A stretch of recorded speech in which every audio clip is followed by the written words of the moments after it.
de 60 cas de piqûres sauvages recensés dans des soirées en France depuis le début du mois. Et c'est une pratique qui prend de l'ampleur. En Loire-Atlantique, dans l'Hérault, encore en Isère, les témoignages affluent.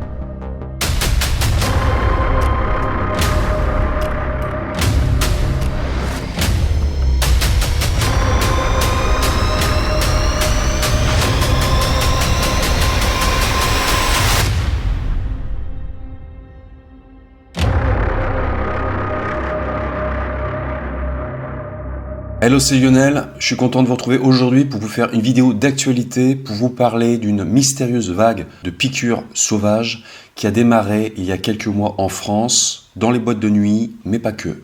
Il semblerait que le phénomène prenne de l'ampleur et apparemment les autorités sont un peu dépassées à l'heure actuelle. C'est vrai que c'est assez troublant parce qu'on ne sait pas qui sont les auteurs de ces piqûres, quel est leur mode opératoire et surtout quel est leur objectif. On va faire comme d'habitude, on va d'abord voir les faits et ensuite il y aura une partie commentaires et analyse. À la toute fin, je donnerai quelques conseils de sécurité aux plus jeunes d'entre vous. Mais avant toute chose, si vous aimez mon contenu, si vous voulez donner un coup de pouce à la chaîne, merci de vous abonner en activant la cloche pour être prévenu de la sortie des futures vidéos. Merci à ceux et à celles qui le feront. Tout a démarré le 16 février 2022, le jour de la réouverture des discothèques. 23 personnes, en majorité de très jeunes femmes entre 18 et 20 ans, sont victimes de mystérieuses piqûres dans 8 boîtes de nuit nantaises. Toutes les victimes pensent avoir été piquées avec un objet indéterminé et disent avoir parfois souffert de symptômes comme des nausées ou des maux de tête. À partir du mois de mars, d'autres victimes se font connaître. Elles vont à l'hôpital et ou à la police pour signaler des cas de piqûres. Beaucoup témoignent sur les réseaux sociaux et notamment sur TikTok. La ville de Nantes en Loire-Atlantique semble particulièrement touchée car 45 signalements vont être faits. Mais peu à peu, des plaintes vont être déposées ailleurs en Bretagne. 5 plaintes à Saint-Malo, 15 plaintes à Rennes et le fléau va bientôt toucher les 4 coins de la France. Paris, Grenoble, Béziers, Montpellier, Toulouse, Castres, Roanne, Tours, Périgueux, Montélimar. Des cas sont détectés dans les discothèques, mais aussi les bars, les concerts et des festivals comme le Printemps de Bourges. Les situations varient selon les victimes. Certaines ne se sont pas rendues compte tout de suite qu'elles avaient été piquées. Ce n'est que plus tard, en découvrant une trace inexpliquée sur leur corps, qu'elles ont pensé à une piqûre. Elles ont constaté un petit point rouge entouré d'un gros bleu, souvent sur le bras, l'épaule ou la cuisse. Mais beaucoup de victimes affirment également avoir ressenti des effets immédiatement ou dans les heures qui ont suivi l'injection. Piquées à la jambe, au bras, au dos ou à l'épaule, les victimes ont des symptômes très différents. On dénombre quasiment autant de symptômes décrits que de victimes. Les symptômes sont variables. Nausées, maux de tête, endormissement, vomissement, perte de mémoire et dans certains cas plus graves, malaise, perte de connaissance et même des paralysies temporaires des jambes. La police a pris très au sérieux le phénomène.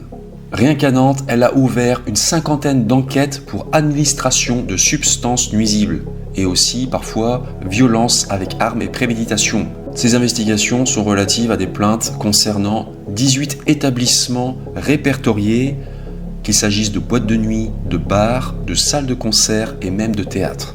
18 établissements quand même, c'est pas rien. La majorité des victimes ont fait l'objet de prélèvements sanguins ou urinaires, car on craint qu'elles n'aient été droguées à leur insu. On pense bien entendu au GHB, souvent appelé la drogue du viol. Un produit anesthésiant et sédatif détourné de sa fonction. Sous forme liquide, le GHB est sans goût, inodore et incolore. On sait que des personnes malveillantes l'utilisent depuis de nombreuses années dans le monde de la nuit. Ils versent discrètement du GHB dans les boissons de leurs victimes, dans des lieux sombres comme les boîtes de nuit. Les effets sédatifs du GHB empêchent les jeunes femmes de résister à une agression sexuelle. Beaucoup d'entre elles sont au courant des risques et refusent les verres offerts par des inconnus. Elles surveillent aussi leurs boissons lors de leurs sorties nocturnes. Mais dans le cas présent, on se demande si le GHB n'aurait pas été injecté par une aiguille. Ça serait une nouvelle méthode utilisée par les agresseurs.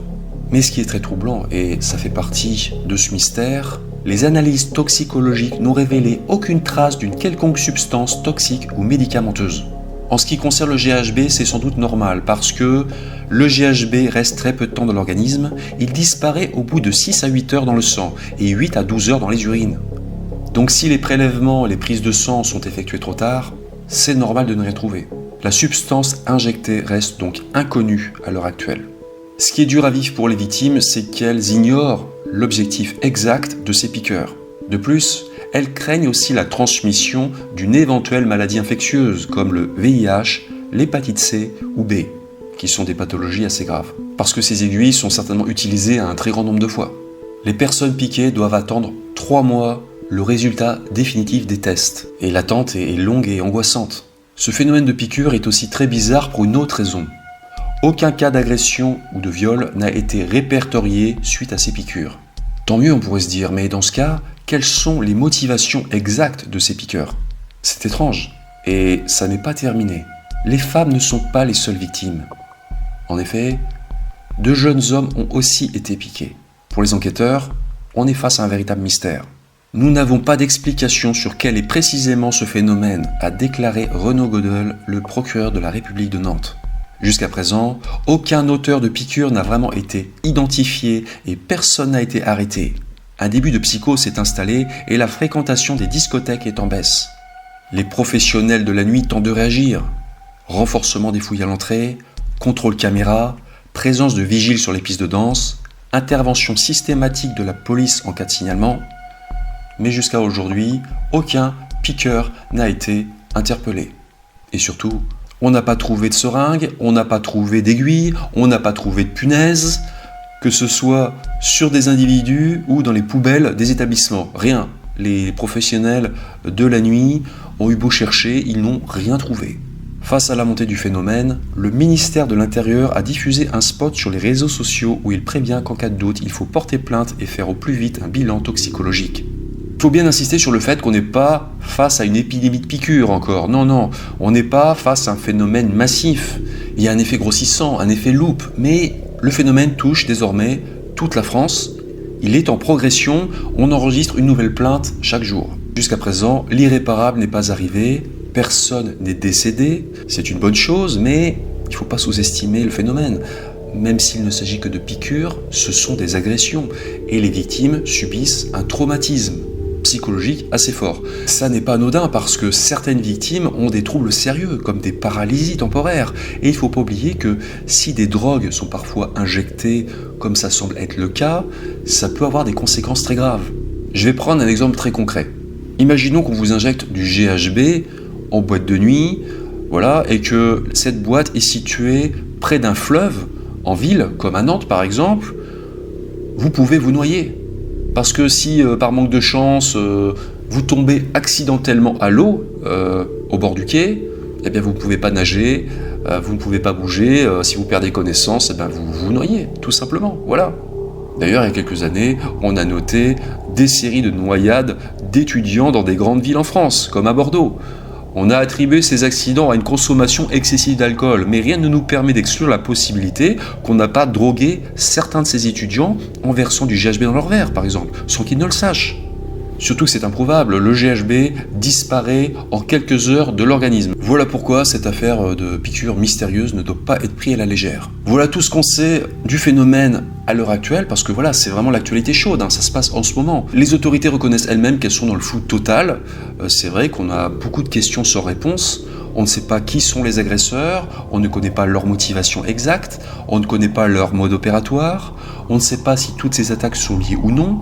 Il faut d'ailleurs se demander, c'est une idée que j'avance, si on n'assiste pas à des phénomènes d'imitation non plus. En effet, je me suis rendu compte en faisant des recherches que des cas semblables d'injection de drogue par piqûre sont survenus en Grande-Bretagne l'an dernier. Plus de 1300 cas en 6 mois, selon un article du journal The Guardian. D'ailleurs, je suis étonné qu'aucun journaliste français n'ait constaté qu'il y avait eu le même phénomène en Grande-Bretagne. On peut se demander s'il n'y a pas eu une exportation du phénomène depuis l'Angleterre jusqu'en France. Autre question qu'il faut se poser aussi, c'est est-ce que ce phénomène va continuer, s'amplifier ou s'arrêter? Toutes ces questions restent sans réponse à l'heure actuelle. Le mystère reste total, mais nous allons quand même tenter d'y répondre dans la partie commentaires et analyse. On va commencer par répondre à une autre question que certains d'entre vous se posent peut-être. Est-ce que ce phénomène est bien réel ? Est-ce qu'on n'insisterait pas à une forme d'hystérie collective amplifiée par les réseaux sociaux et les médias ? C'est vrai que cette affaire ressemble un peu à une légende urbaine. Je me souviens de rumeurs qui circulaient il y a quelques années, notamment au sujet des cinémas multiplex. On entendait dire que des personnes malveillantes cachaient des seringues infectées au VIH dans les fauteuils, ou aussi dans les distributeurs de billets. Les légendes urbaines, ce sont souvent des histoires à l'origine incertaines, souvent fausses, qui sont destinées à faire peur. Donc là, on pourrait se poser la question de savoir si tout ça est vraiment fondé, parce qu'il semblerait que certaines personnes, certaines victimes n'aient pas été piquées. Elles ont juste été égratignées et avec le stress, elles se sont senties mal. Mais leurs symptômes étaient psychosomatiques. C'est arrivé, c'est clair, mais ça reste marginal. Les piqûres sont bien réelles. Elles ont été constatées par voie médicale dans la majorité des cas. Quand on voit les photos, ça paraît quand même assez évident qu'il y a bien eu des piqûres. On va passer à la question suivante. Quelle pourrait être la substance injectée ? À mon avis, ça n'est pas toujours la même. Pourquoi ? Parce que les symptômes varient d'une personne à l'autre. Certaines victimes n'ont pas du tout de symptômes et d'autres beaucoup, avec des effets plus ou moins intenses. Certaines victimes ont eu des effets qui duraient plusieurs jours. Il paraît selon moi évident que du GHB a été utilisé dans certains cas parce que c'est une substance qui est malheureusement bien connue et vu les symptômes constatés comme les troubles de la mémoire, les paralysies, etc., ça ressemble énormément aux effets du GHB. Si on n'en a pas trouvé dans les analyses, c'est tout simplement parce que le GHB est évacué très vite par l'organisme. Il est fort possible aussi que d'autres substances soient utilisées, des substances autres que le GHB.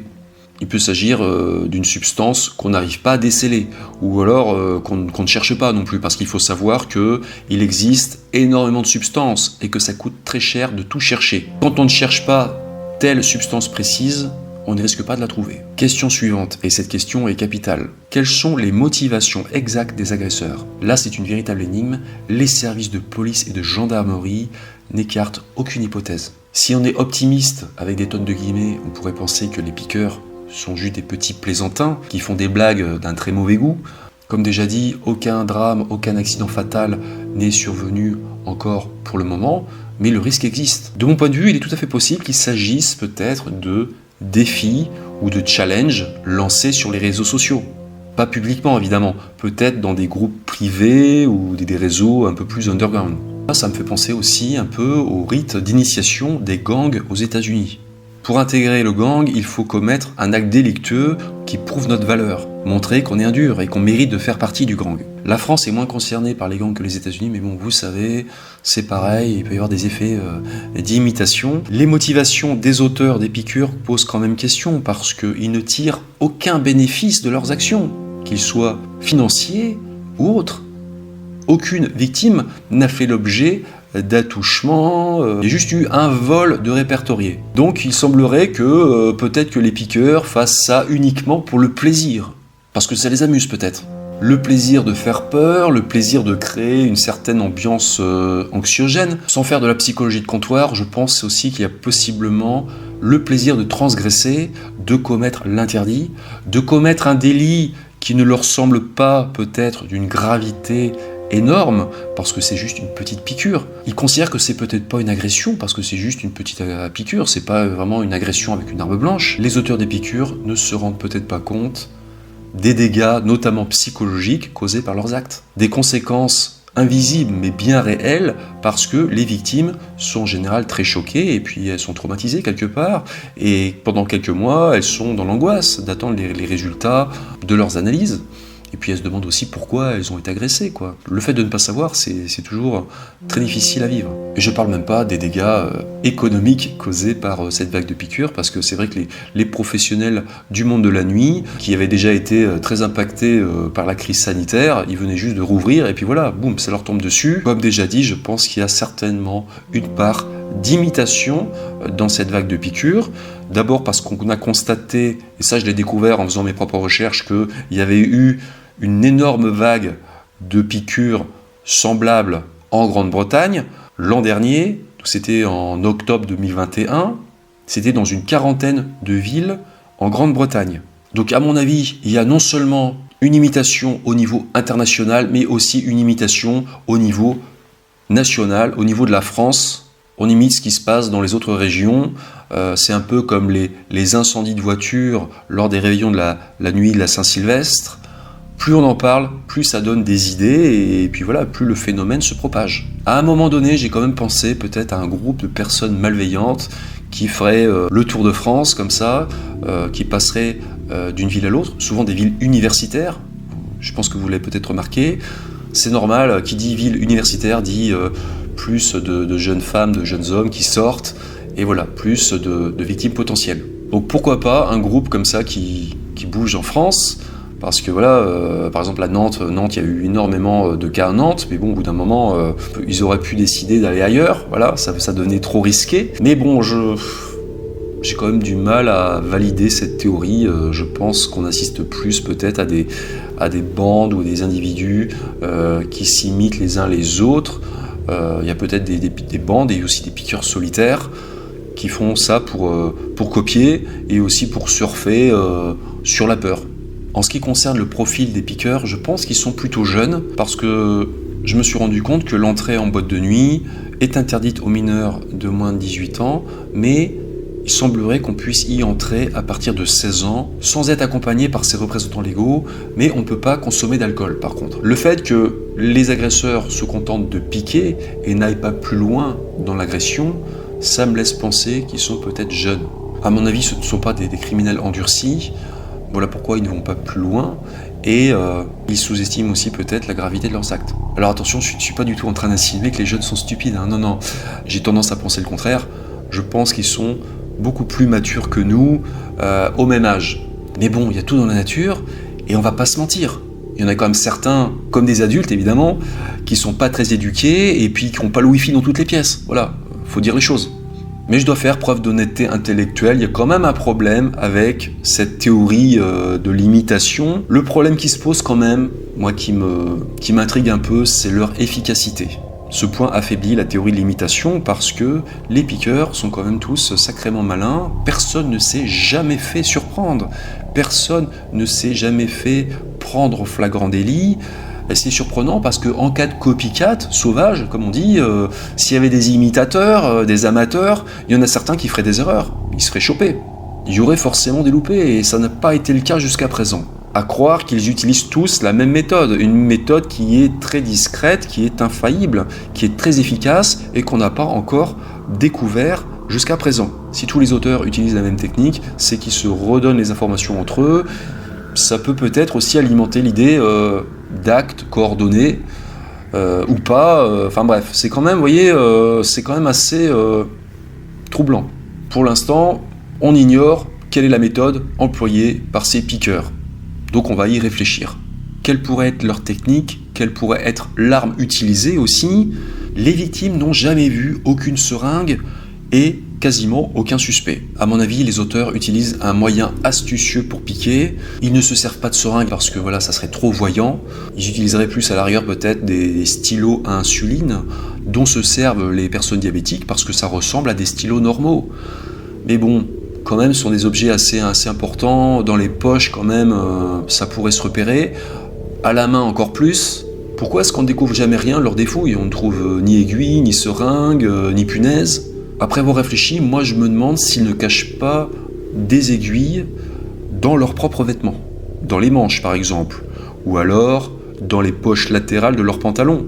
Parce que des victimes ont souvent été piquées aux cuisses, voire aux mollets même. On imagine difficilement un gars à quatre pattes sur la piste de danse avec une seringue à la main. Non, ils font ça discrètement à mon avis. S'ils installent des aiguilles dans leurs vêtements, il leur suffit de frôler quelqu'un sur la piste de danse pour la piquer.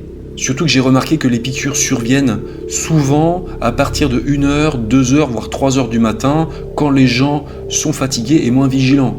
En général, à partir de 1h, 2h du matin, les pistes de danse des discothèques sont bondées. Il y a beaucoup de monde, les gens sont côte à côte, la visibilité n'est pas très bonne, aussi pour les caméras. Et je pense que les auteurs de piqûres attendent que les pistes de danse soient remplies pour passer à l'acte. Autre mystère dans le mystère, certaines victimes sentent la piqûre tout de suite, immédiatement, et d'autres non. Ça, je trouve ça étonnant, c'est bizarre, parce que, je vais dire n'importe quoi, quand vous vous faites piquer par une aiguille ou une guêpe, vous sentez la douleur tout de suite. Votre premier réflexe, c'est de regarder l'endroit piqué. C'est une question de secondes. Et là, les victimes ne voient rien. Elles ne voient ni aiguille, ni leur propriétaire. Certaines victimes, elles, ne sentent rien du tout. Et là, il y a peut-être une explication logique. Imaginons que les agresseurs utilisent du GHB. Le GHB est un produit anesthésiant. Donc, ça expliquerait pourquoi on ne sent pas la piqûre, mais qu'on ressent seulement les effets un peu plus tard. Dernière question importante, est-ce que ce phénomène va continuer ? Alors je ne suis pas voyant, mais mon intuition me dit que à un moment donné, ça va se calmer. Vous voyez, je suis plutôt rassurant. Pourquoi ? Parce que je pense que les auteurs de piqûres, au départ, ont bénéficié de l'effet de surprise, de la nouveauté, mais maintenant, les gens sont de plus en plus informés, ça commence à se savoir, tout ça, les médias en parlent, les jeunes aussi en parlent entre eux sur les réseaux sociaux, les mesures de sécurité sont renforcées aussi dans les lieux nocturnes, donc ça va devenir de plus en plus risqué pour les auteurs de piqûres. Parce que les auteurs de piqûres sauvages risquent gros. La loi prévoit que la peine encourue pour ce délit est de 3 ans d'emprisonnement et 45 000 € d'amende. Donc à mon avis, le premier auteur de piqûres qui va se faire arrêter, je pense qu'il va prendre cher. Ils vont peut-être vouloir faire un exemple.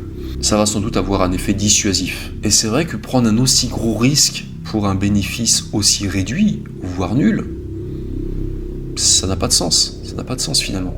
Donc je pense que là, ça va se calmer. Il y a une autre raison aussi qui me fait penser que ça va se calmer, c'est que si on continue sur cette dynamique, à un moment donné, quelqu'un va faire une erreur, quelqu'un va se faire repérer et arrêter, parce qu'aucune activité humaine n'est efficace à 100%. Si vraiment le phénomène se multiplie, si on a affaire à des milliers de piqûres, il y a bien un moment où quelqu'un va se faire choper, quoi. On connaîtra la technique exacte qui est utilisée, qui reste secrète à l'heure actuelle, et ça va se savoir, et puis voilà, les services de sécurité pourront prendre des mesures adéquates. Voilà. Autre possibilité envisageable, le phénomène va peut-être migrer des boîtes de nuit vers d'autres lieux festifs, plus vers les concerts, c'est ça, ou les festivals en plein air, parce que là, ce sont des espaces beaucoup plus étendus, il y a beaucoup plus de monde, il y a moins de caméras. En conclusion, je vais continuer à suivre ce phénomène de près. Cette vidéo se veut rassurante, je pense qu'il ne faut pas sombrer dans la panique, que vous soyez concerné directement ou non. Je sais que je peux aussi avoir des parents parmi mes spectateurs. Je pense qu'il faut continuer à vivre une vie normale, mais tout en restant vigilant. Parmi les conseils à suivre, je dirais qu'il faut plutôt éviter de sortir seul, de sortir plutôt avec des amis, d'aller dans des lieux qu'on connaît, peut-être mettre aussi des vêtements à manches longues, des pantalons plus épais comme des jeans, voilà, pour compliquer un peu la tâche aussi des piqueurs, et aussi quand vous dansez par exemple, eh bien, gardez un œil quand même sur votre environnement. Voilà, si jamais vous voyez un individu qui s'approche avec un objet à la main, voilà, ayez le bon réflexe, allez prévenir un vigile.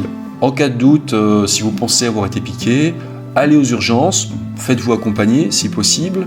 Les autorités conseillent aussi de porter plainte si vous avez effectivement été victime de ce type d'agression. Voilà tout ce que j'avais à dire, c'est la fin de cette vidéo.